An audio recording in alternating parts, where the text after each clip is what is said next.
बुद्धि विद्या देहु मोहि हरहु कलेश विकार नमो सद्गुरु तुमया ज्ञान दीपा नमो सद्गुरु सच्चिदानंद रूपा नमो सद्गुरु भक्त कल्याण मूर्ति नमो सद्गुरु भास्करात्मक वसुदेवं सुतं देवं कंसचाणूरमर्दनं देवकी परमानन्दं कृष्णं वन्दे जगद्गुरुं राधा मेरी स्वामी मैया भेज को दास जन्म जन्म मोहि दीजियो श्री वृंदावन का वास नमो विठ्ठला राजया पांडुरंगा नमो माऊली ज्ञानगंगा नमो पुंडलिका नमो चंद्रभागा नमस्कार माझा श्री पांडुरंगा करारविंदेन पदारविंदं मुखारविंदेन विनिवेशयन्तं वटस्य पत्रस्य पुटेशयानं बालमुकुन्दं मनसा स्मरामि श्रीकृष्ण गोविन्द हरे मुरारी हे नाथ नारायण वासुदेव जीवे विभस्मा मृतमेव देवो गोविन्ददामोदर माधवेति श्रीकृष्ण गोविन्द हरे मुरारी हे नाथ नारायण वासुदेव विठ्ठल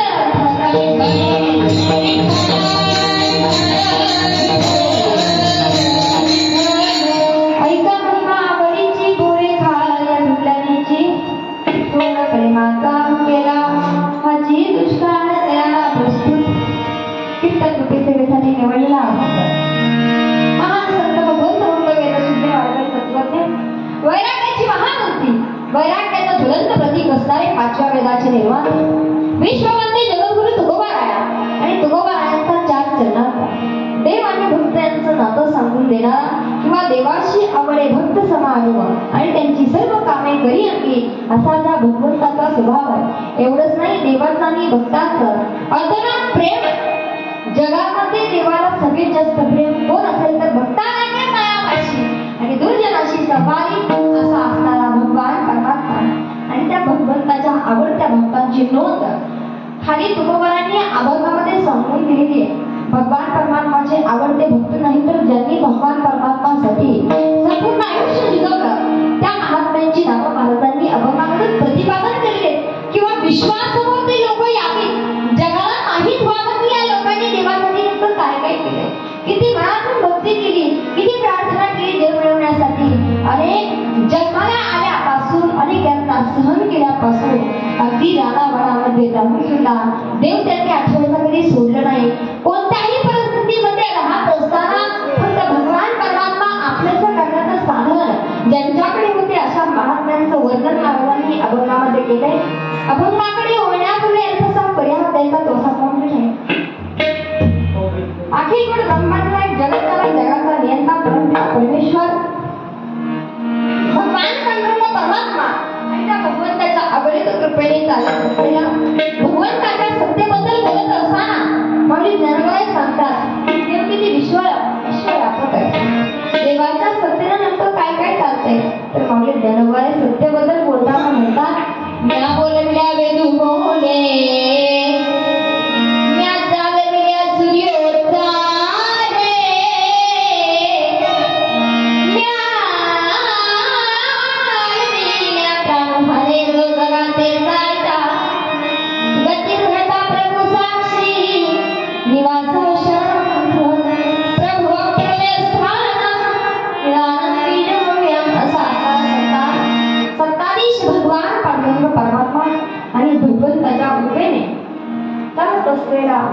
श्रीकृष्ण जन्माष्टमी सोहळा करते हैं नृसिंह श्री नृसिंह भजनी मंडळ व मुक्ताई भजनी मंडळ करते हैं व गावकऱ्यांच्या सहकार्याने अतिशय भव्य दिव्य स्वरूपाचा चालत असलेला हा अखंड हरिनाम सप्ताह स्थळ विठ्ठल रुक्मिणी मंदिर कर्दळी, तालुका दक्षिण सोलापूर आणि जिल्हाही दक्षिण सोलापूर, अगदी सोलापूरच्या जवळच अगदी चिटकून असलेलं आपले हे गाव आणि कर्दळी गावामध्ये आज या ठिकाणी 4थ्या दिवसाची कीर्तन पुष्प किंवा 4थ्या दिवसाची कीर्तन सेवा करण्याचं सद्भाग्य आम्हाला ज्यांच्यामुळे प्राप्त झालं त्या असणाऱ्या आपल्या गावच्या अखिल महिला वैष्णव मंडळ वारकरी व्यवस्थापनेच्या संस्थापक अध्यक्षा आमच्या जयाताई पवार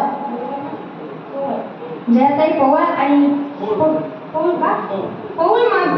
पौल ताईंच्या माध्यमातून आज या ठिकाणी त्यांच्या नियोजनातून कीर्तन करण्याचे सद्भाग्य मला प्राप्त झालेले. त्याचबरोबर म्हणजे यांच्या माध्यमातून आम्हाला कीर्तनासाठी फोन आला होता ते असणारे चोरमले सर आणि त्यांच्याही माध्यमातून कीर्तनासाठी फोन आलेला होता.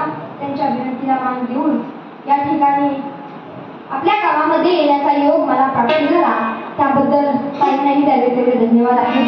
सगळ्या गावकऱ्यांना मनापासून वंदन करते. कीर्तनामध्ये सगळे वैष्णव मंडळ आहेत. आदरणीय हरिभक्तपरायण बाबांचं नाव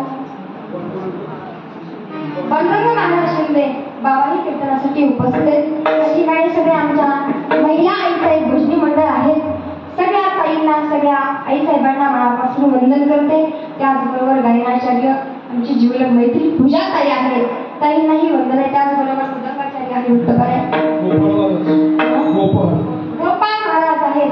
बाबांचंही सुंदर असं वादन आहे त्यांनाही वंदन करते. हार्मोनियम वादक आहे बळीराम महाराज पवार आहेत. त्याचबरोबर तबला वादक भागवत महाराज पारखे आहेत त्यांनाही वंदन करते. महिला वर्ग पुरुष वर्ग दोनही दादांची शूटिंग चालू आहे दोघांनाही वंदन. सुंदर अशी साऊंड सिस्टम आहे. सरदार महाराज आहेत, विनेकरी महाराज आहेत. सगळ्यांना वंदन करून आदरणीय आमचे वडील आहेत त्यांनाही वंदन करते. मस्तक आहे पायावरी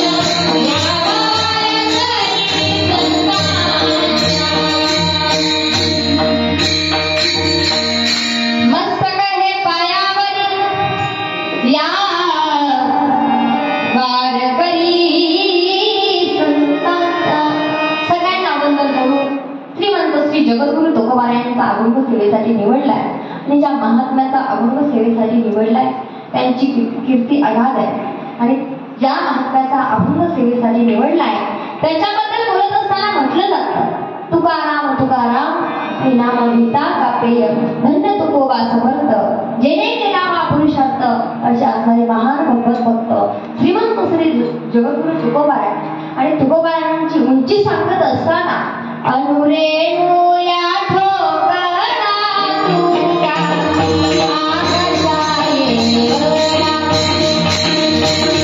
आकाशाये वळा आकाशाये वळा आकाशाये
आकाश एवढी महान भगवत भक्ताची उंची एवढंच नाही म्हणजे तुकोबाने भजन करत असताना म्हणायचे माझ्या मनाला ना फक्त दिन रजनी हाची घंटा गोविंदाचे गोवारे रात्र नकळे दिवस नकळे गोविंद गोविंद मना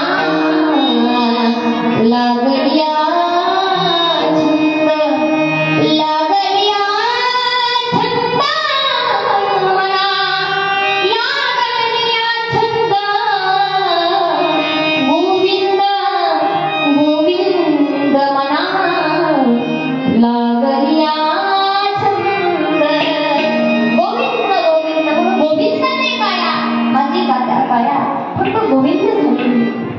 माझ्या मनाला कितीही थांबवण्याचा प्रयत्न केला लोक म्हणायचे तुकोबारायांना वेळ लागेल भजनाचं वेळ लागेल तुकोबाराया म्हणायचे वेळा झालं वेळा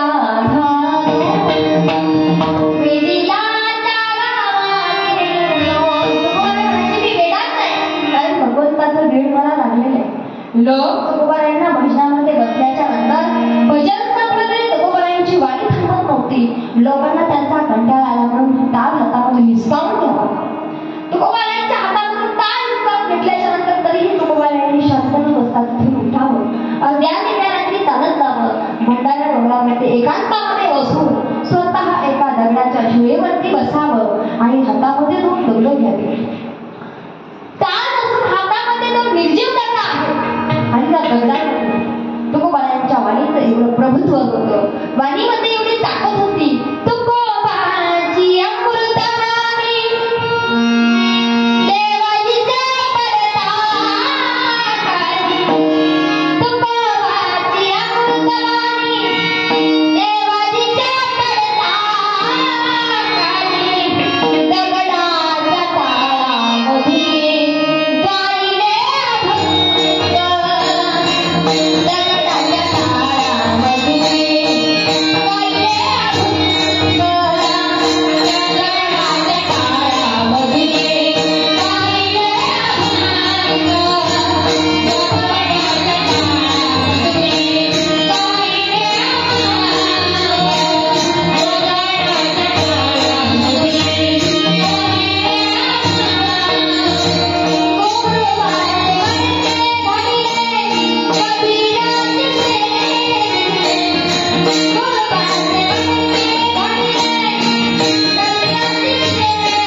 म्हणजे दगडांच्या टाळामध्ये सुद्धा विठ्ठल विठ्ठल असा आवाज यावा अशी ज्या महान भगवत भक्ताची ख्याती आहे अशा असणारे श्रीमंत श्री जोगगुरु तुकोबाराय आणि तुकोबाराय या अभंगामध्ये एका महान भगवत भक्त असणारी अगदी जिनं जन्मल्यापासूनच एका देवाची वाट पाहावी अशी असणारी आपण सगळेजण ऐकत असतो रामायण ऐकणारी वाचणारी आपण माणसं आहोत बरोबर आपल्याला सगळ्यांना रामायण महाभारत भागवत सगळ्या गोष्टी माहीत आहेत या रामायणामध्ये महान श्रीमंत श्री महान भगवत भक्त म्हणजे शबरी माता आणि त्या रामायणातली शबरी आणि शबरीचं पहिलं वर्णन नारदांनी अभंगाच्या पहिल्या चरणामध्ये केलं शबरीची अगोदर शबरी कोणत्या समाजाची होती ते महाराजांनी सांगितलेलं ऐका महिमा आवडीची आणि बोरे खान भिल्लनीची एका भिल्ल समाजाच्या शबरीचा हातून तिच्या आवडीची बोरं किंवा तिची भक्ती पाहून देवाला काय केलं तर तिच्या जवळ तिच्या हातून मुष्टी बोरं खाल्ली कारण ती मला बोरं नव्हती खायची पण शबरीचं अंतःकरण स्वच्छ होतं मनामध्ये भाव स्वच्छ होता स्वच्छ भावानं प्रगट झालेली शबरीची भेट घेत असताना देवानं पाहिलं नाही शबरी नेमकी निर्मळ आहे की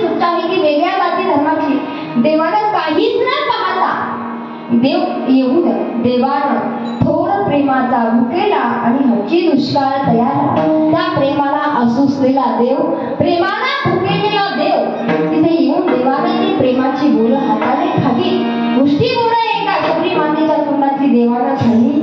एवढंच नाही तर अनेक भक्तांचं देवानं काय केलं तर उष्ट खाल्लंय. उदाहरण महाराजांनी दुसऱ्या तिसऱ्या चरणामध्ये सांगितलं की पोहे सुदामदेवाचे आणि फके मागिले कोरडीचे. सुदामदेव म्हणजे भगवान श्रीकृष्णाचा जवळचा परमसखा, परममित्र म्हणजे भगवान श्रीकृष्णाचा सुदामा होता. आणि त्या सुदामावरती दारिद्र्य आल्याच्या नंतर सुदामदेव ज्यावेळेस मुठभर पोहे घेऊन आले ना, त्यावेळेस भगवान परमात्म्याला फार आनंद झाला. आनंदाच्या ओघामध्ये, आनंदाच्या घरामध्ये काय केलं, ते पोहे मुठभर आणलेले पोहे सुदामदेवाने मुठभर आणलेले पोहे सुदामदेवाचे आणि फके मारलेले कोरडीचे ते पोहे उकळून फक्त देवानं कोरडेच खाऊन टाकले. मग ते शिजलेत का, ते उष्टे आणलेत का, अगदी शबरीनं उष्टी बोर मला दिली का, याच्याकडे न पाहता त्यांच्या भक्तीकडे पाहिलं. न म्हणे उच्चिष्ट म्हणजे उष्ट किंवा थोडं, न म्हणे उच्चिष्ट अथवा थोडे, तुका म्हणे भक्ती पुढे तुकोबाराय म्हटले त्यांनी उष्ट आणलंय का थोडं आणलंय याच्याशी मला काहीच घेणं देणं नाही. बरं ज्यांनी ते आणलंय ते घेऊन आले का त्याच्यामध्ये प्रेम किती आहे, भाव किती, याच्याशी मला घेणं देणं नाही. अशा पद्धतीचा सुंदर असा अभंग तुमच्या समोर सादर केलाय. विठ्ठल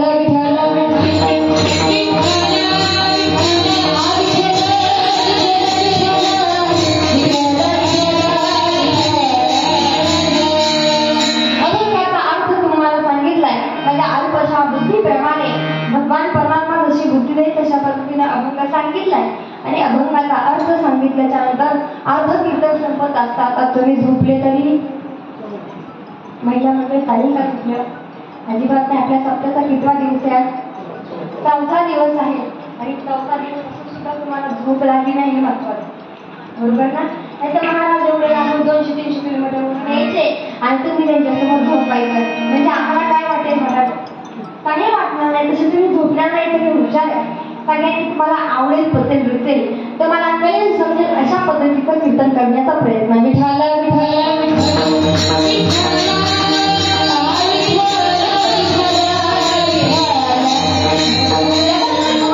एका शबरी मातेचा किंवा शबरी ही भगवान परमात्माची म्हणजे प्रभू रामचंद्रांची मर्यादा पुरुषोत्तम म्हणा, एक वचनी एक पत्नी एक बारी, चरितम रघुनाथस्य शतकोटी प्रविष्टम एक अक्षर पुरुषा महापातक नाशनम असं त्याचं प्रत्येक माणसाच्या जीवनाला मंदिर बनवणारी, प्रत्येक माणसाच्या घराला मंदिर बनवणारी कथा म्हणजे प्रभू रामचंद्रांची कथा आहे. आणि त्या कथेमध्ये अनेक भक्तांचं वर्णन केलेलं आहे. त्याच्यामध्ये एक महाभगवत भक्त असताना शबरीनं एका शबर राजाची मुलगी होती महाराज. तो शबर राजा म्हणजे भिल्ल समाजाचा होता, चोऱ्या माऱ्या करणारा, शिकारी करणारा, पशु पक्ष्यांची हत्या करणारा माणूस. आणि त्याच्या पोटी जन्माला आलेली ही शबरी होता. शबरी लहानच होती, लहानपणापासून तिला भगवत चिंतनाचा वेळ होता. पण बाप वेगळ्या दिशेने चाललाय म्हणून शबरी ही देवाच्या दिशेने कधी वळली नाही, भगवंताच्या जवळ जाण्याचा कधी तिला प्रयत्न नाही केला. पण शबरी लहानाशी मोठी होत असताना राजकुमारीसारखी राजवैभवामध्ये वाढलेली शबरी आणि त्या शबरीचं लग्न ठरवण्यात आलं. शबरीचं लग्न ठरवण्याच्या नंतर अगदी लग्न उद्या म्हणून आज रात्री शबरी आपल्या घराच्या वरती उभा राहिली. अंगणामध्ये पाहिलं की अनेक पशु पक्षी बांधलेले अंगणामध्ये, वनामध्ये धरून आणलेले प्राणी, मुके प्राणी अंगणामध्ये बांधलेले. शबरीने विचारलं, बाबा एवढ्या मोठ्या जनावरांची धावण कशासाठी लागली आपल्या घरासमोर?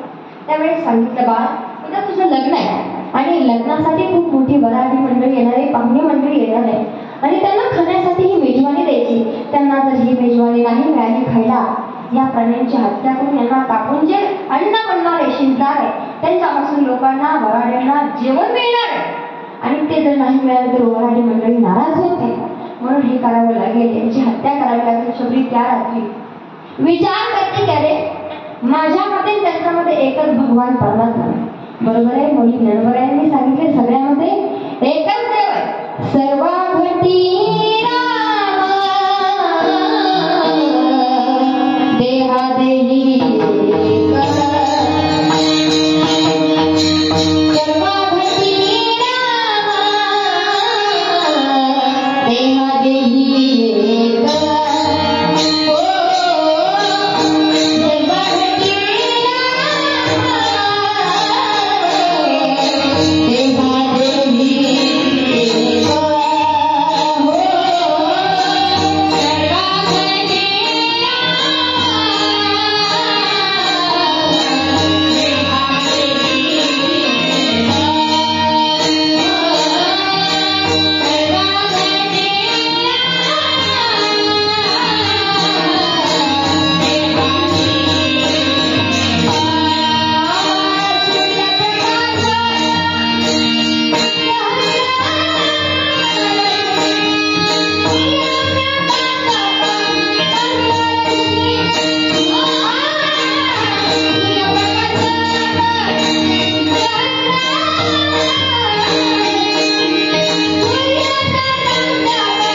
सगळ्यांमध्ये रामच आहे, प्रत्येकामध्ये राम आहे. कवी ज्ञानोबरायांनी सांगितलं. शबरी विचार करते, अरे ते जरी मुके असले ना तरी त्यांना ज्ञान नाही, पण मला तर ज्ञान आहे. ते तर माणूस आहे, माणसाला सगळं ज्ञान आहे. यात देही घडे देवाचे भजन. अनेक हे ज्ञान नाही कोठे, कोणाला ज्ञान नाही. पशु प्राण्यांना काय ज्ञान आहे मला? पशु काय पाप पुण्य जाणती, उत्तम मध्यम भोग भोगिती. पशु प्राण्यांना ज्ञान नाही. शबरी विचार करते, या मोठ्या प्राण्यांचा माझ्यामुळे जर जीव जात असेल ना तर मी लग्न नाही केलेलं बरं आहे. सात्विक विचाराची शबरी रात्रभर झोपली नाही. घराबाहेर पाडण्याचा विचार करते. मला हे घर सोडावं लागेल, त्याशिवाय या मुक्या चित्रावांचा, मुक्या जनावरांचा जीव वाचणार नाही. या हेतून शबरीनं घर सोडण्याचा प्रयत्न केला. अर्ध्या निम्या रात्री घरातून बाहेर चालली लागली. जंगलाच्या कडेला राहणारा राजा, तिने विचार केला जावं तर जावं, जंगलामध्ये जावं लागेल.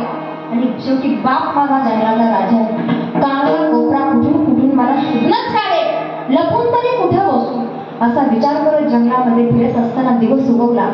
दिवस उगवायच्या टायमिंगला त्या जंगलामध्ये एक मेलेला उंट होता आणि मेलेल्या उंटाच्या पोटाच्या शेजारी दुर्गंध अशी वास येत होती. कुत्र्याने, अनेक प्राण्यांनी, वन्य प्राण्यांनी, हिंस्र पशूंनी त्या उंटाला खाल्लेलं होतं आणि दुर्गंध वाशीत ती शबरी जाऊन बसली. कधी तिला बाहेरचा वास नव्हता पडला, कधी रानामध्ये नव्हती चालली, पण त्यावेळी त्याच्यावरती तशी वेळ आली आणि शबरी त्या ठिकाणी राहिली. 1 दिवस 2 दिवस. आता तिला भूक लागायला लागली, तहान लागते. इकडे सगळीकडे चर्चा सुरू झाली. शबरी घरामध्ये नाही.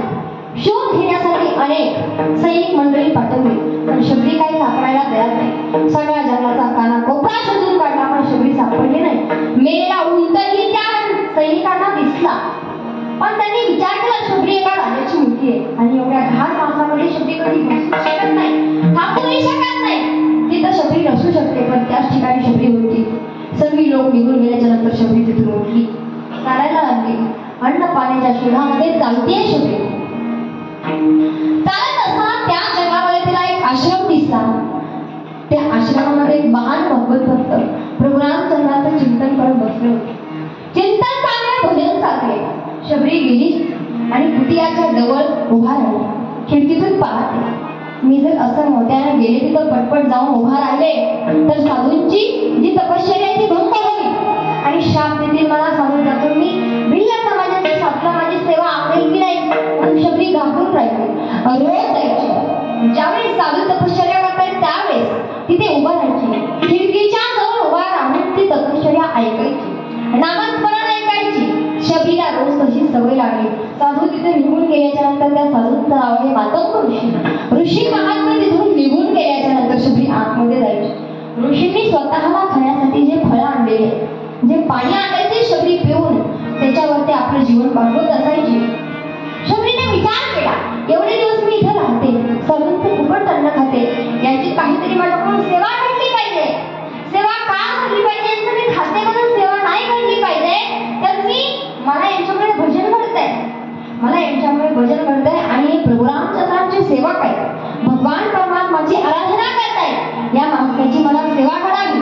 म्हणून शबरीनं काय केलं तर ज्या वाटेने ते महात्मे रोज पहाटेच्या वेळी आंघोळ करण्यासाठी, स्नान करण्यासाठी नदीवरती जायचे ना, ती वाट शबरी आपल्या केसानं जाऊन काढत होती असं म्हणतात. मग तिची केस किती लांब असते विचार कर. आता आम्हाला केस राहिले आहेत म्हणतात सगळ्यांची गेली, पण त्या काळी मात्र शबरी मात्र फार मोठी केस असायची आणि शबरी त्या केसांनी तो रस्त्यावरून काढत असायची. एक दिवस साधू विचार करतात, अनेक दिवसापासून, अनेक वर्षानुवर्षे मिळतच लागली. आजपर्यंत कधी ही वाट कोणी साफ नाही केली, पण आता ही वाट पण स्वच्छ करते. एक दिवस विचार केला आणि अर्ध्या रात्री उठून बसले. रोज 3 वाजता व्हायचे स्नान करण्यासाठी आज लवकर उठून चालले 2 वाजता. तर 2 वाजता अंगावरती पांढरे वस्त्र, पांढरी साडी घातलेली एक बाई आहे. आजकाडलेले विस्कटलेले केस आहेत, कसं तरी वेगळं आपल्याला तोंड आहे आणि ती आपल्या केसाला रस्ता साफ करते. थांब, अगं कोण आहेस तू? अशी तुरु सेवा किती दिवसापासून करते? नाव काय तुझं? शबरी घाबरत आहे. महात्मा क्षमा करा मला, माझं नाव शबरी आहे. हा मग तू शबर राजाची मुलगी शबरी का? अरे मी शबर राजाची मुलगी शबरी. अगं शबरी, अशी काय अवस्था करून घेतली स्वतःची? तुझ्या राजाची मुलगी माझ्या जीवनामध्ये अशी अशी अडचण आली आणि पशु प्राण्यांचा जीव नाही म्हणून मी स्वतः केलेलं घर सोडलं, त्यांचा जीव वाचवला. महात्म्यांना कौतुक वाटतं. त्या दिवशी त्या मातंग ऋषींनी शबरीला सांगितलं, शबरी तू एवढी भाग्यवान जगातली सगळ्यात भाग्यवान स्त्री म्हणजे तू आहे. साधू असं काय म्हणताय? मी तर अजून कधी तपश्चर्या केली नाही तुमच्यासारखी, कधी नामस्मरणही केलं नाही. अगं शबरी, नामस्मरण करून माझा काय उपयोग आहे? माझा देह जिंकलाय आता. ज्या झोपडीमध्ये बसून मी रोज नामस्मरण करतो ना, त्या झोपडीमध्ये तूही रोज येत होती. आता मी इथून निघून चालले, कारण माझ्या जीवनाची यात्रा संपली. आता इहलोकाचा प्रवास संपला, मी थांबलोय. आता मी जाणार आहे तपश्चर्यासाठी. फार मोठ्या पहाडावरती जाऊन बसेल, तिथं माझा कधी जीव निघून जाईल मलाही सांगता येणार नाही. आजपासून या कुटियाची जबाबदारी तुझ्यावरती आहे. तू इथं एकटीनेच राहायचं, कधी तुला कुठलीच अडचण नाही येणार. इथं साक्षात देवाचा सहवास आहे. आणि एवढंच नाही तर साक्षात जगाचा मालक म्हणजे प्रभू रामचंद्र एक दिवस इथे येणार आहे. शबरीला आनंद वाटला. साधू महात्म्यांनी आशीर्वाद दिला आणि तिथून निघून गेले. त्या दिवसापासून शबरी वाट पाहते. अरे साधूंनी मातंग ऋषींनी सांगितलं की इथं प्रभू रामचंद्र येणार आहे, जगाचा मालक येणार आहे.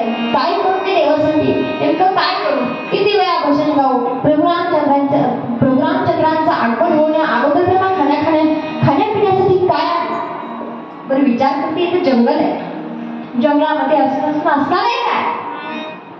पण खाण्याचं तात्या प्रभू रामचंद्र आले ना, त्यांना मी या आसनावरती बसवल, त्या आसनावरती बसवल. शबरी रोज म्हणायची,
या आसनावरती प्रभूंना बसवेल.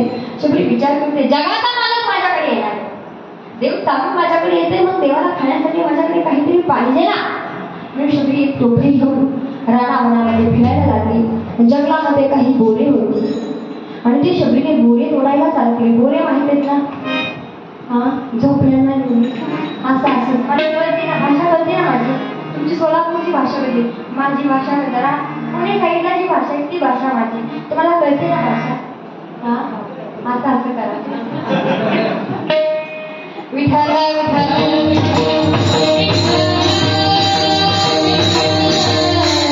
शबरी म्हणते, देव माझ्याकडे बोरे आणायला चालली. शबरी विचार करत होती बोरे तोडताना, अरे याच्यातलं एखादं बोर आंबट असायचं, माझ्या देवाला आंबट लागेल, ते कडू लागेल. प्रत्येक बोर चाखून बघायची, अर्ध बोर खायची आणि गोड असलेले बोर टोपलीमध्ये टाकायची. कडू लागलेले आंबट लागलेले बोर टाकून द्यायचे. असं करत करत टोपली भरली. टोपलीवर बोर तिने आपल्या झोपडीमध्ये आणून ठेवली. आता आधी त्याने वाट बघते, जब मेरे राम जी का आवन होगा, जब मेरे राम जी का आवन होगा,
पाहिली ना, कोण म्हणतं 14 वर्ष वाट पाहिली, कोण म्हणतं 80 वर्ष वाट पाहिली, पण तिने वाट मात्र नक्की पाहिली.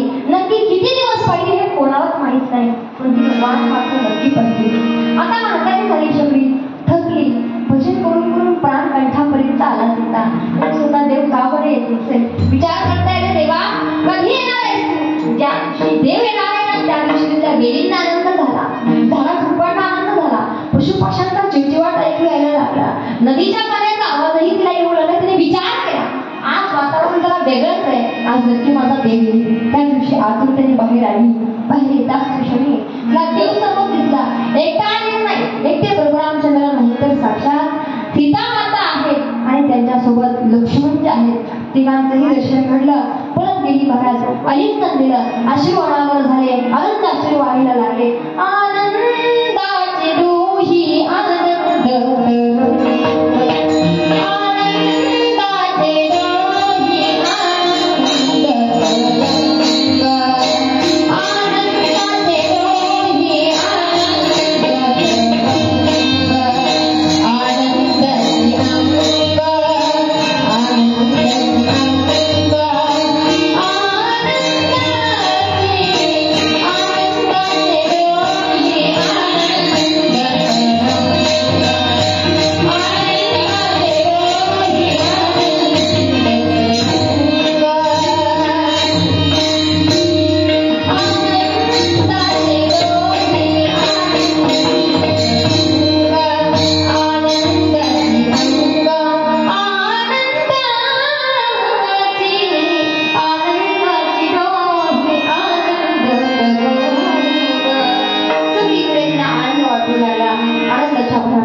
एवढी रडली शबरी. अगं शबरी, किती रडतेस तू? आज मी तुझ्याजवळ आलोय. देव कधी कोणाकडे चालून गेले का महाराज? कधी पाहिलं का पंढरपूर आपल्याकडे आलाय का? कधी पंढरपुरातला जगाचा मालक पंढरपूर परमात्मा कधी आपल्याला आलाय का भेट देण्यासाठी?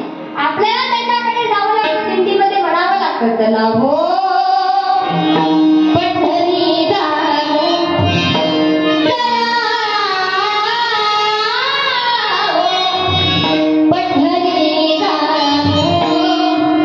जीवा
दर्शन दिले. देवा तुम्ही आला, खूप उशीर लावला तुम्ही, खूप वाट पाहिली, मी भजन केलं, प्राण कंठापर्यंत आलाय.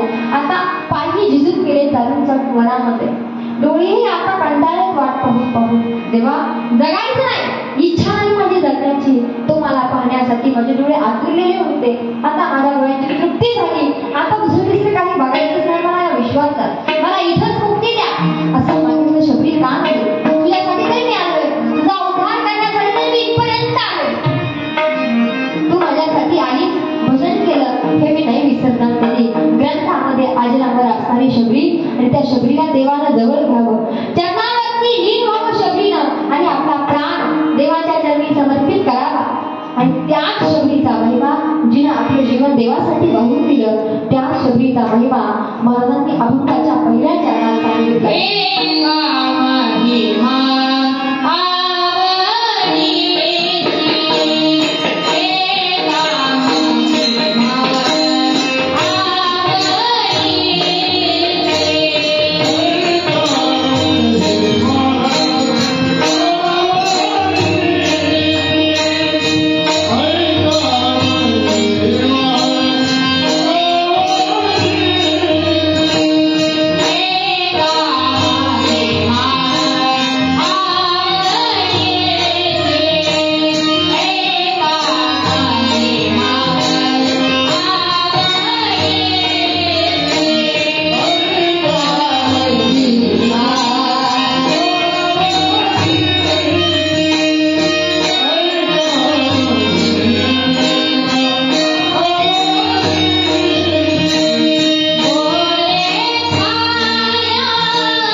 देवाच्या आवडीचा प्रकार महाराजांनी अभंगाच्या पहिल्या चरणामध्ये सांगितला आहे. बिल्ल्याची जरी मुलगी असल्या तरी तिच्या तोंडातली उष्टी बोरी खायला मी तयार आहे, पण त्या पोरामध्ये प्रेम होतं, भाव होता, शुद्ध सात्विक प्रेम. देवाला तेच पाहिजे, प्रेम शुद्ध बोरी, आणि नेतो तिकडे जातो. देवावरती प्रेम केलं पाहिजे, कारण माझ्या भगवंतावरती प्रेम केलं महाराज. शबरीने माझ्या भगवंतावरती प्रेम केलं, गोपिकांनी भगवान श्री कृष्णावरती केलेलं प्रेम, राधाने भगवान श्री कृष्णाची केलेली भक्ती, अगदी त्या भक्तीचा ओहापोह म्हणजे वृंदावनामध्ये भगवान श्री कृष्ण असताना देवाकडे पाहिल्याच्या नंतर सगळ्या गवळणी देवाकडे पाहून सगळं देवा हरपून जायच्या, विसरून जायच्या, विसरल्या काम म्हणता सगळं काम सोडून, सगळ्या काही गोष्टी सोडून देवाकडे पाहत राहायच्या. का काही काम होतं का? त्या गवळणीला काही परिवार होता की नाही? होता, सगळं होतं, पण सगळं विसरून देवाजवळ येत होत्या, देवाच्या चरणी विलीन व्हायच्या आणि म्हणायच्या, मोही भागया बंसीवाला बनी मैं जोगनिया, बनी मैं जोगनिया, वो गानी कमली वाला, वो गानी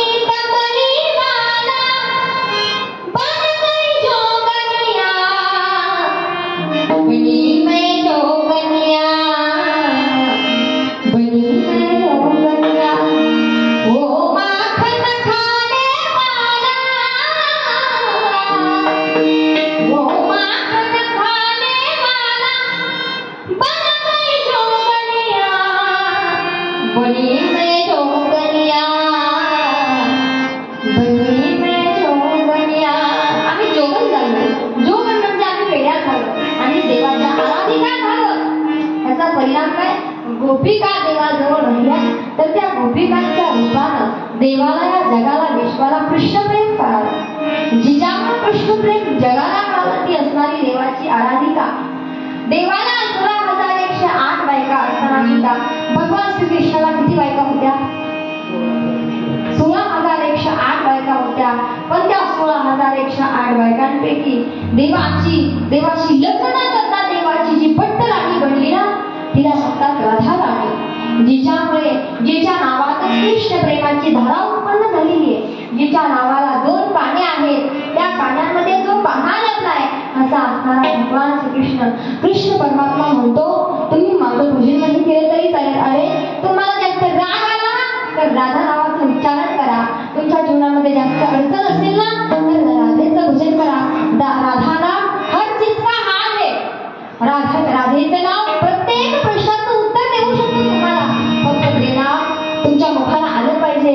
आणि संतांनी सांगितलंय ते जर नाव तुमच्या मुखाला नाही आलं ना तर तुम्ही जन्माला येऊन सुद्धा काहीच उपयोग नाही. संतांनी सांगितलंय जैसे तू आया था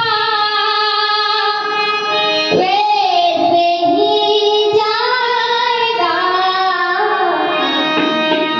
जैसे तू आया था वैसे ही जाएगा. तूने राधा नाम तेरा जीवन तर जाएगा. तू ले राधा नाम तेरा जीवन तर जाएगा. मन मंदिर में श्याम राम की ऐसी जोत जला दे. राधा नाम लेके तुम अपने जीवन का सुख पाए. दुख पाएगा हर पल मुस्काएगा. तूने राधा नाम तेरा जीवन तर जाएगा. कृष्ण प्रेम की अमृत वर्षा जिस पे हो जाए जीवन सफल हो उसका जो राधे राधे गाए. दुख पाएगा हर पल मुस्काएगा. तूने राधा नाम तेरा जीवन तर जाएगा. तूने राधा नाम तेरा जीवन तर जाएगा. तू ऐकत राधेचं नाव घे. तुझ्या जीवनाची नौका करून गेल्याशिवाय तू राहणार नाही. राधा म्हणजे बिना परिणय की ओ प्रेम की पुजारी. बिना परिणय की ओ प्रेम की पुजारी. कहाँ की पटरानी हो गई राधा रानी दीवानी हो गई. राधा देवाशी लग्न न करता त्याची पटराणी होते म्हणजे का होते? कारण तिने देवाचं भजन केलं नव्हतं. आणि देवाचं भजन केल्याचा परिणाम लोक राधाला नावं ठेवायचे. स्वतःचा पती असो सुद्धा रात्रदिवस कृष्ण कृष्ण करत बसते म्हणून लोक राधेला नावं ठेवायचे. पण राधा म्हणायची हम तुम्हारे थे प्रभु जी. हम तुम्हारे हम तुम्हारे थे प्रभु जी. हम तुम्हारे हम तुम्हारे ही रहेंगे. ओ मेरे प्रियतम हम तुम्हारे थे प्रभु जी. हम तुम्हारे हम तुम्हारे ही रहेंगे. ओ मेरे प्रियतम. ती राधा म्हणायची देवा तुझ्या कृपेने मला काहीच कमी नाही. मेरा आपकी कृपा से सब काम हो रहा है. मेरा आपकी कृपा से सब काम हो रहा है. करते हो तुम कन्हैया मेरा नाम हो रहा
देवा तुझ्या कृपेने माझी सगळी कामं आपोआप घरातली होत आहे आणि माझं नावही विश्वामध्ये होत आहे देवा तुझ्या कृपेने सगळं माझं चांगलंय.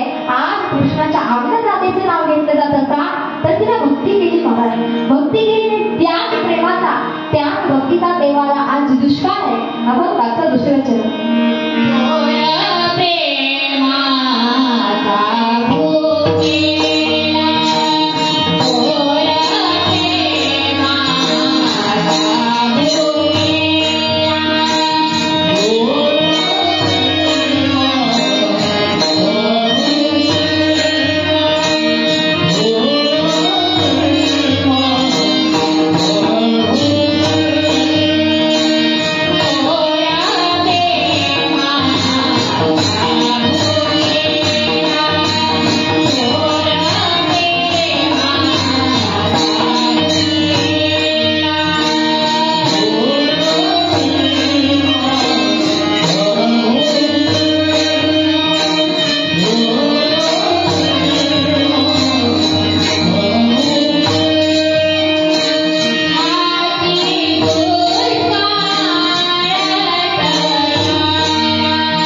कारण तुम्ही टाळ्या वाजवणं म्हणजे आम्हाला दिलेला आशीर्वाद आहे.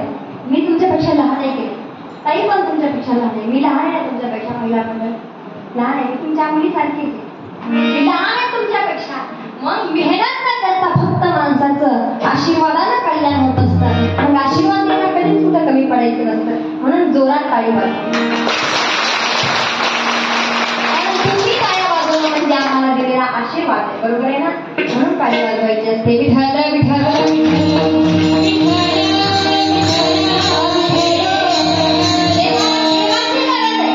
देवभावाचा भुकेला किंवा थोर प्रेमाचा भुकेला देवाकडून अशुद्ध सात्विक भाव हवाय.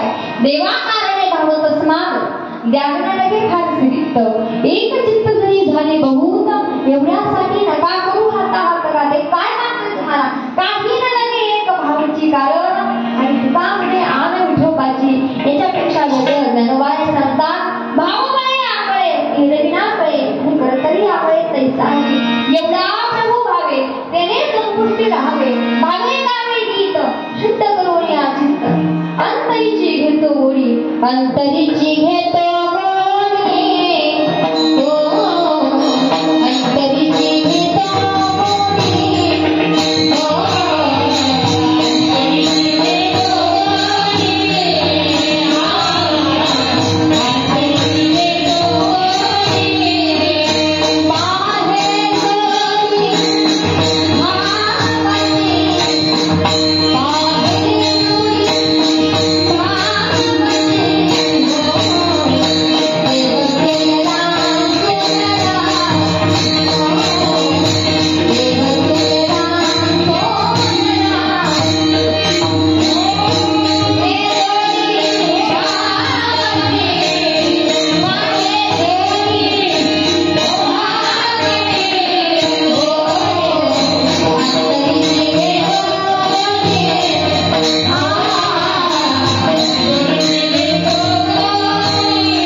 भावाला किती जोड आहे.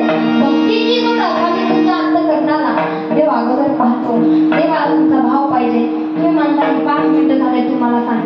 देवाचा.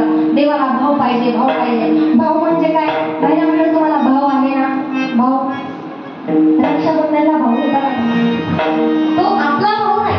इकडे परमात्म्याचा वेगळा भाऊ असतो. अंतःकरणाच्या निर्विकल्प प्रवाहात भाव असं म्हटलेलं आहे. म्हणजे विकल्पच नाही, मनामध्ये वेगळे विचार नाहीत का, फक्त एका भगवान परमात्म्याचा विचार त्याच्या मनामध्ये अखंड अविरतपणे चालू असतो ना, त्याला भाव असं म्हटलेलं आहे. जो भाव फक्त देवाच्या चरणामध्ये वाढला जातो त्याला फक्त भाव म्हटलं जातं.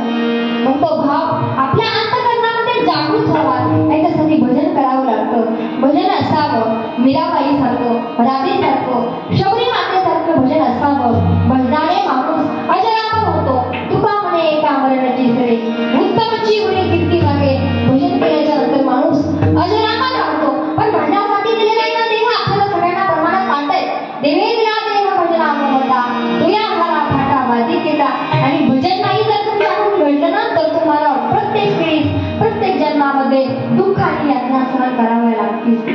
देवाचे भजन जर आपण विसरून गेलो, नामस्मरण करायला जर आपण विसरलो ना तर काय होतंय? महाराजांनी सांगितलंय विसरली तरी आठवण झाली आणि पसतील खाली 84च्या देवाला विसरल्याच्या नंतर काय होतंय तर आपल्याला लक्ष 84 योनीमध्ये फिरावं लागतं.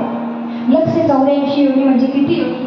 84 लाख योनीमध्ये फिरावं लागतंय. एक योनी नाही, 84 लाख योनी आहेत. आणि त्या योनीमध्ये आपल्याला प्रत्येक वेळी प्रत्येक जन्मामध्ये पुनरपि जननं पुनरपि मरणं पुनरपि जननी जठरे शयनं इह संसारे खल दुस्तारे करुणापारे कृष्ण मुरारे भज गोविंदम भज गोविंदम. प्रत्येक वेळी अरे किती वेळा जन्म यावे नित्य व्हावे भजित. एवढ्या वेळा लक्ष 84 योनीमध्ये फिरत असताना 84 लाख योनी आहेत. पण कोणत्या योनीमध्ये आपल्याला किती लाख वर्ष जन्म घ्यायचे म्हणते तुम्हाला? नामदेव महाराजांनी गोड अभंग लिहिलाय आणि अभंगामध्ये सांगितलं 20 लक्ष योनी वृक्षामध्ये ठाव्या जलचरी भोगाव्या 9 लक्ष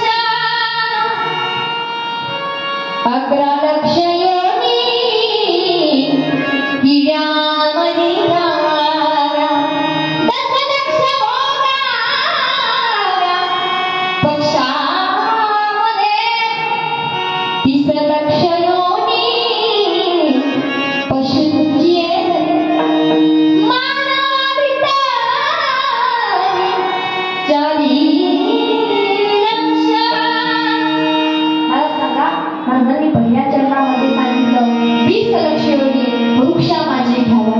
वृक्ष करताना वृक्ष म्हणजे झाडे झुडप त्याच्यामध्ये 20 लाख योनी जन्म घ्यायचे आणि 9 लाख योनी पाण्यामध्ये घ्यायचे.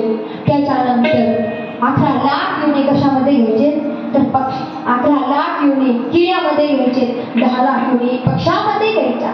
त्याच्यानंतर 30 लाख योनी पशूंचे गळी म्हणजे गाय बैल कुत्रा मांजर या योनीमध्ये 30 लाख वर्ष त्या ठिकाणी आपल्याला जन्म घ्यायचे. आणि मानवी जन्म मिळण्यासाठी किती वर्ष? फक्त 4 लाख वर्ष. त्याच्यामध्ये आपल्याला किती चांगलं नरदेव मिळते सांगता येईल का? कोण डोळ्याने अंध असतात, कोण हाताने पांगळ असतात. कारण सुदृढ नरदेव प्राप्त होण्यासाठी आणि या देहाचं भजन करण्यासाठी अनंत अनंत जन्माचं पुण्य असावं लागतं. आणि त्या पुण्याने सुदृढ नरदेव आपल्याला प्राप्त होत असतो. पण भगवान परमात्माने एवढा सुंदर नरदेव आपल्याला भजनासाठी दिलाही नाही. मग या हातानं आणि या मुखानं भजन भगवान परमात्माचं भजन झालं पाहिजे. याच्यासाठी प्रेमाने दोन असं वरती हात घ्या.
मी पुढे म्हणते, तुम्ही माझ्या पाठीमागे म्हणे.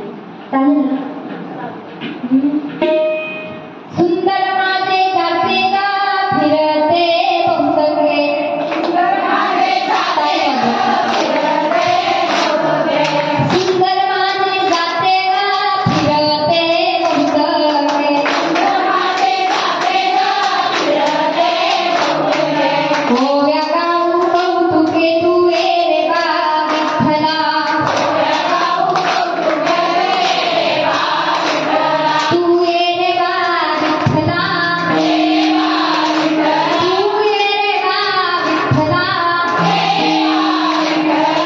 पहिली माझी गोरी ग पतीला लावी करायला,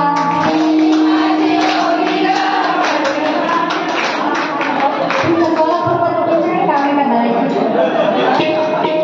महिला मंडळ मी बघितलं तुम्ही किती जागेवर आहे. त्या काय विनंतीला मान देऊ. बाळाची चाल कंठ.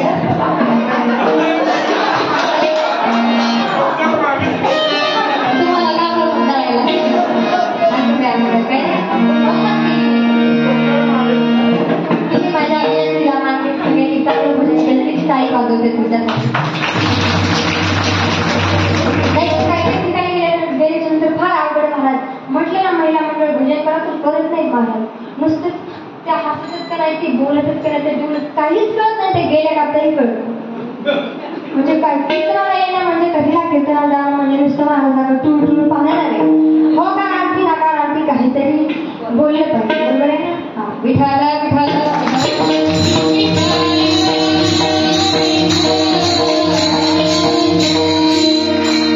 देवाला फक्त तुमचा शुद्ध सात्विक भाव हवा आहे. आणि भाव भजन केल्याच्या नंतर तयार होत असतो. म्हणून विठोबा रखुमाई,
देवाला प्रेमाचा दुष्काळ आहे. आज आम्ही प्रेम द्यायला तयार नाही देवाला. गात जागा आणि प्रेम मागा विठ्ठला. प्रेम मागायचंय, देवाकडे मागायचं, पण देव एवढा भुकेला आपल्या भक्तांकडे प्रेम मागतोय. देवाचं अंतःकरण एवढं शुद्ध आणि सात्विक आहे. स्वच्छ अंतःकरणाचा भगवान परमात्मा भक्तांच्या हातून उष्टही खायला तयार आहे. सुदाम देवाच्या हातून कोणते पोहे देवाने खावे. सुदाम देवाकडे काही नव्हतं. उदाहरण सगळ्यांना माहित आहे. अगदी कीर्तनाची वेळीच वेळ संपत आले. सुदाम देवाच्या हातचे उष्टे पोहे, कोरडे पोहे भगवान परमात्माने खाल्ले. खात असताना बघितलं ते उष्टे येतात, ते थोडे न म्हणे उच्चिष्ट अथवा थोडे. तुका म्हणे भक्ती पुढे यथा नदी येता अवकाश. भगवंती बोलण्याचा मी प्रयत्न केला. आपण चांगलं जीवन जगलं पाहिजे. कीर्तनात काही मजा घेऊन गेले तरी चालेल, पण चांगलं मात्र नक्की घेऊन जा. असे का कीर्तनात सांगितलं चांगलं घेऊन जा. कीर्तनातून एक मावशी कीर्तन झाल्याच्यानंतर माझी चप्पल घालून निघाली. जे संतांचे विचार आहेत ते आपण घेऊन गेले पाहिजे. आपण चांगला माणूस बनलं पाहिजे. चांगला माणूस, चांगली महिला, चांगली स्त्री कोणाला म्हणतात? राजमाता, राष्ट्रमाता जिजाऊ आईसाहेबांच्या माध्यमातून स्वराज्य घडवणारा एकमेव राजा म्हणजे श्रीमंत योगी श्रीमान छत्रपती शिवाजी महाराज. आणि शिवाजी महाराजांच्या राज्यामध्ये, महाराष्ट्रामध्ये राहणारी आपण माणसं आहोत. ज्या राज्याला स्वराज्य म्हटलं जातं आणि ज्या आईनं असा महान पुत्र भगवान परमात्मा ज्यांच्या उदरातून या विश्वाला दिला, ज्यांनी हे स्वराज्य निर्माण केलं ना, ते श्रीमंत श्री छत्रपती शिवाजी महाराज. आपण रोज शिवाजी महाराज ऐकतो, शिवाजी महाराजांना पाहतो, आपण फक्त ऐकतो आणि पाहतो, पण शिवाजी महाराजांना पाहून आणि ऐकून चालणार नाही. कधीतरी त्यांचे आपण विचार घडले पाहिजेत, विचार आपण थोडेसे घेतले पाहिजेत. शिवाजी महाराजांच्या काळामध्ये एखाद्या महिलेवर थोडासा जरी अन्याय झाला ना, भर चौकामध्ये त्या माणसाचा चौरंग करून म्हणजे आपायाचे 4 तुकडे करून त्याला न्याय मिळवून दिला जात होता. पण आज महाराज आपण छत्रपतींच्या स्वराज्यामध्ये राहत असताना सुद्धा अनेक लहान लहान मुलींवरती बलात्कार होतात, अनेक वेगवेगळ्या वाईट घटना घडतात. कुठे गेले आमचे शिवाजी महाराज? नाही, महाराज फक्त गाडीवरती नाव टाकून आणि दाढी आणि शिवाजी महाराजांसारखी केस वाढून माळा घालून आम्ही छत्रपती नाही म्हणणार. छत्रपती शिवाजी महाराज होते महाराज. बायकोच्या स्वप्नासाठी, बायकोच्या स्वप्नातील स्वराज्य, बायकोच्या स्वप्नातून ताजमहाल बांधणारे खूप भेटतील तुम्हाला, पण आईच्या स्वप्नातून स्वराज्य निर्माण करणारा एकमेव राजा म्हणजे माझा छत्रपती शिवाजी महाराज. असं सुद्धा आणि सात्विक मुलीला जन्माला येण्यासाठी आईने काय केलं महाराज? ज्यावेळी छत्रपती शिवाजी महाराज जन्मामध्ये असताना जिजाऊबाई साहेबांनी काय केलं तर त्यांना भीमाच्या आगमनाच्या गोष्टी सांगितल्या, स्वतः ते वाचन केलं. ज्यावेळेस छत्रपती शिवाजी महाराज उदरामध्ये असताना स्वतः भागवताचं पारायण केलं, ज्ञानेश्वरी वाचली. आपल्या जर मुलगा उदरामध्ये असताना स्वतः बघते मालिका, मुलगा कसा तुमचा छत्रपती सारखा जन्माला येईल महाराज. जिजाऊ आईसाहेब होत्या, पतीचीही तेवढीच सेवा केली आणि मुलगाही एवढ्या खटाटोपामधून घडवला. एवढ्या अडचणी असताना सुद्धा आपल्या मुलाला स्वराज्य हिंमत करण्याची ताकद कोणी दिली तर एका आईने दिली महाराज. ती आई होती, आई नव्हती तरी ती माता होती, जननी होती, विश्वाला निर्माण करणारी.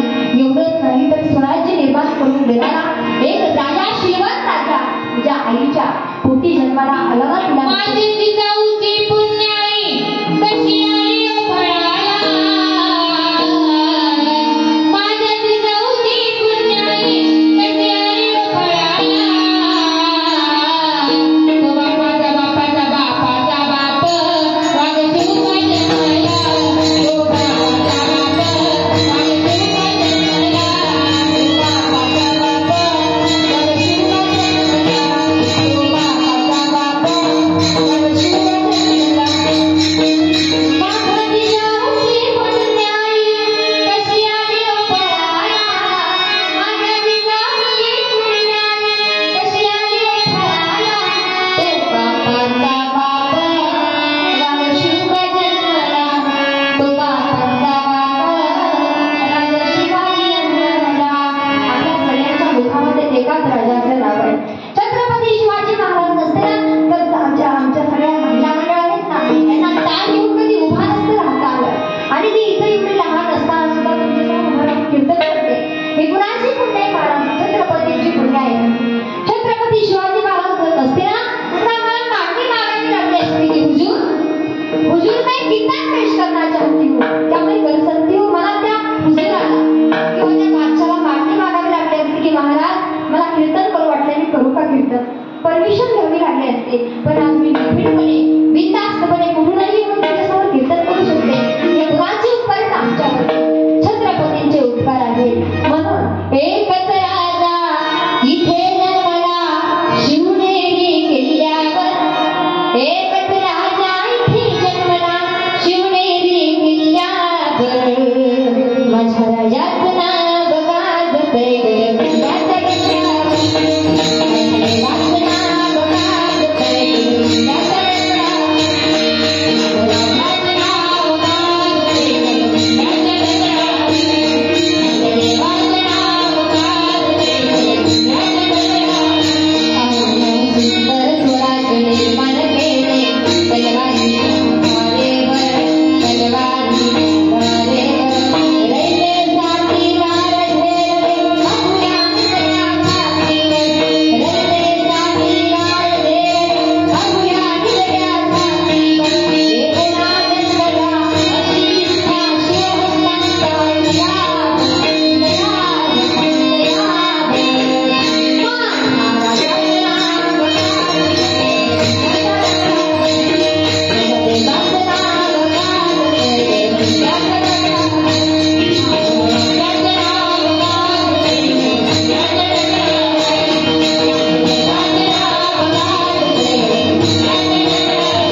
आपण म्हणतो त्याला स्वराज्य म्हणतो. ज्यावेळेस शिवाजी महाराजांचा काळ होता त्यावेळेस मोगलशाही होते, आदिलशाही, निजामशाही अशी राज्य पद्धती होती. ज्या राज्यामध्ये निजामशाह राहायचे त्याला निजामशाही म्हटलं जाईल, ज्या राज्यामध्ये मुघलशहा राहत त्याला मुघलशाही म्हटलं जाते. पण माझे छत्रपती शिवाजी महाराज ज्या राज्यामध्ये राहत होते ना त्याला लोकांना शिवशाही म्हणतात.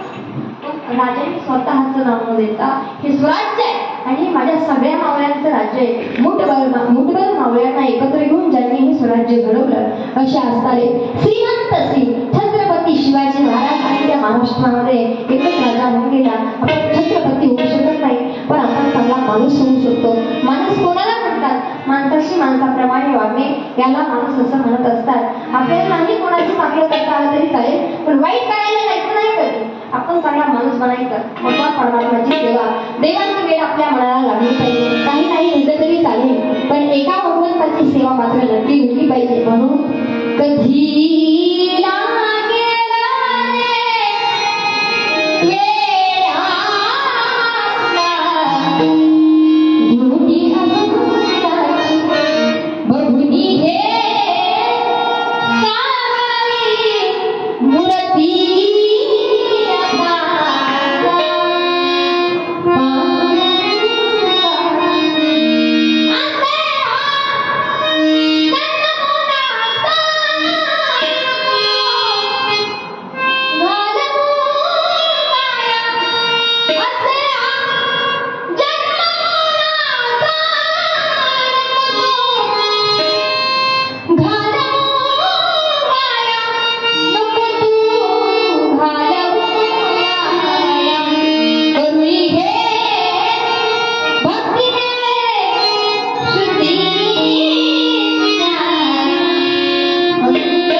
हरिभक्त पारायण सोनाली दिदी करते.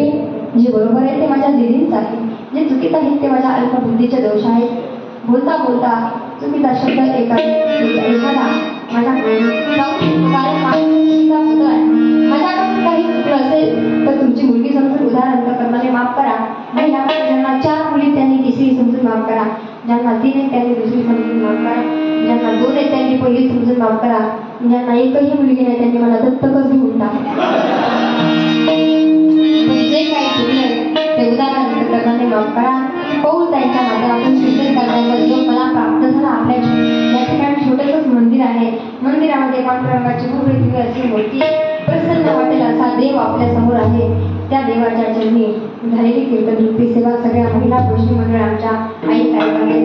सगळे या ठिकाणी गोष्टी मंडळ आहेत. सगळ्यांना मनापासून वंदन करते. आमच्या आदरणीय मृदंगाचार्य बाबाचे पेटी मास्तरांसाठी जोरात टाळी वाजवतात.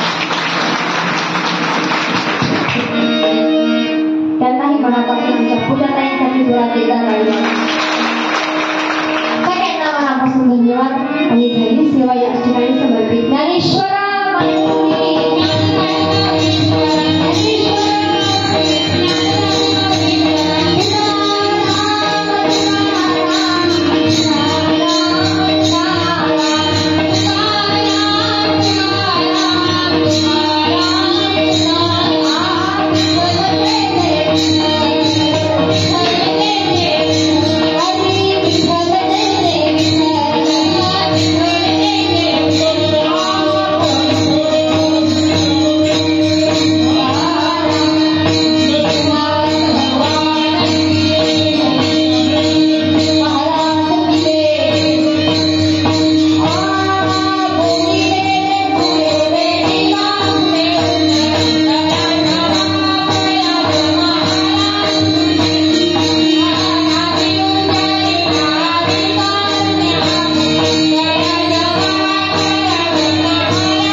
वर्षी बाधा नगरो कोणी काली मंडळी सुखी असो कानाचा वारा लागुराज माझ्या विष्णुदासा वासुदासी तुझ्या दयामुखे धार पांडू मागणे ते तुझं भक्त आहे देशील तरी पाहे पांडुरंगा काशी निर्गीत समजते आणि तुझे काही मागे कामणी आता उदार तो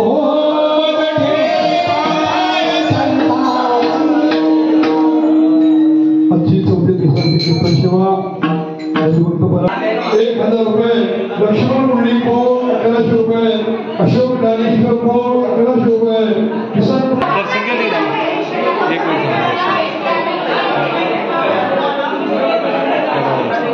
त्याच्याबरोबर पांडुरंगाचा फोटो हे बी ऑर्डर कर व्यवस्थित